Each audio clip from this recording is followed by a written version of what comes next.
Alex had always been a man of few words, preferring the solace of his books over the clamor of social gatherings.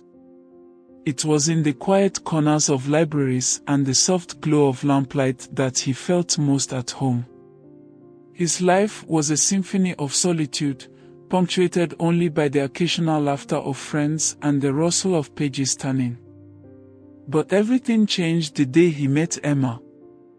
It was a rainy afternoon in the heart of the city, where the streets shimmered under the deluge, reflecting a world blurred by water. Alex had docked into a small, cozy cafe, seeking refuge from the storm. The place was almost empty, save for a few patrons hunched over steaming mugs of coffee. He found a corner seat, pulled out his latest read, and lost himself in the world of fiction. Minutes turned into an hour, and as the rain showed no sign of abating, the door jingled open. A woman walked in, shaking the rain from her umbrella. She was petite, with an aura of quiet confidence. Her dark hair cascaded in waves down her back, and her eyes sparkled with a mixture of curiosity and weariness. She scanned the room, her gaze landing on the empty seat opposite Alex. With a polite smile, she approached. "Do you mind if I sit here?" "The other seats are taken," she asked. Alex looked up, momentarily startled from his reverie. He nodded, gesturing to the empty chair. "Of course, please." She settled in, setting her umbrella beside her and ordering a coffee. As she waited, she glanced at the cover of Alex's book. "Good choice. I love that author." Her comment sparked a conversation that flowed as easily as the rain outside. They talked about books, their favorite authors, and the magic of words. Her name, he learned, was Emma. She was a freelance writer, passionate about telling stories that touched hearts and changed lives. Days turned into weeks, and their encounters at the cafe became a cherished routine. They shared more than just coffee and books.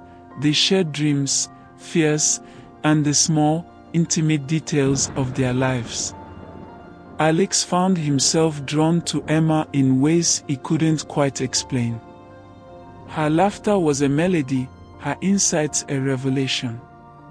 She had a way of seeing the world that made everything seem more vibrant, more alive.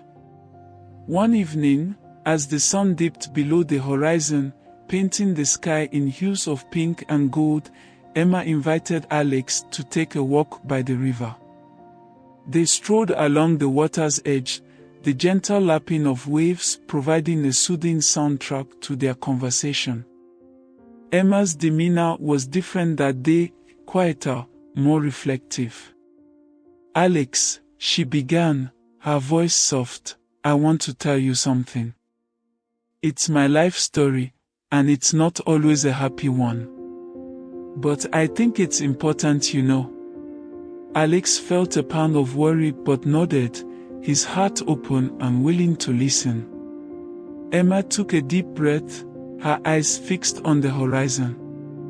"I grew up in a small town, the kind where everyone knows everyone. My family wasn't wealthy, but we were happy. My parents worked hard to give me and my brother everything we needed. But when I was 12, my mother fell ill. It was sudden and severe.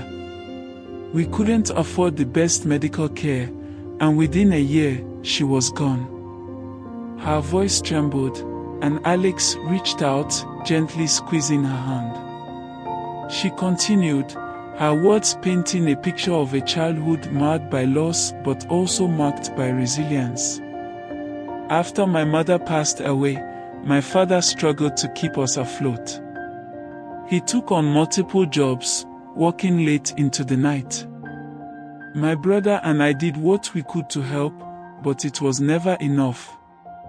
We lost our home when I was 15.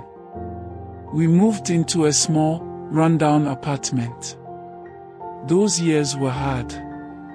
I remember nights when we went to bed hungry, days when I skipped school to work odd jobs. Emma paused, her eyes glistening with unshed tears. Alex felt a profound sadness, imagining the pain she had endured. But through it all, she continued, I found solace in writing. It became my escape, my way of processing everything. I wrote about my mother, my father, and my brother. I wrote about our struggles and our dreams. And eventually, writing became more than just an escape, it became my passion, my purpose. Her eyes met his, filled with a mix of vulnerability and strength. I wanted you to know this part of me, Alex, because it shaped who I am. It's why I write, why I love stories. They've been my lifeline. Alex felt a surge of emotions, admiration, compassion, and an overwhelming sense of love. Emma's story was one of pain and perseverance, of loss and love. It was a testament to her strength and resilience.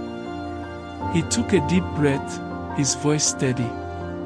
Emma, your story is incredible. It's a part of you, and I'm honored that you shared it with me.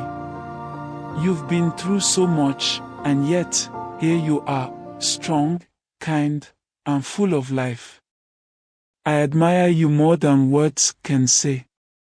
Emma's eyes softened, a tear slipping down her cheek. Alex reached out, gently wiping it away. I love you, Emma. Not just for your strength and resilience, but for your kindness, your creativity, and the way you see the world. I love you for who you are. A smile broke through her tears, radiant and genuine. I love you too, Alex. Thank you for listening, for understanding. They stood by the river, the world around them fading into the background. In that moment, Alex knew that his life had changed irrevocably. He had found a love that was deep and true, rooted in understanding and compassion.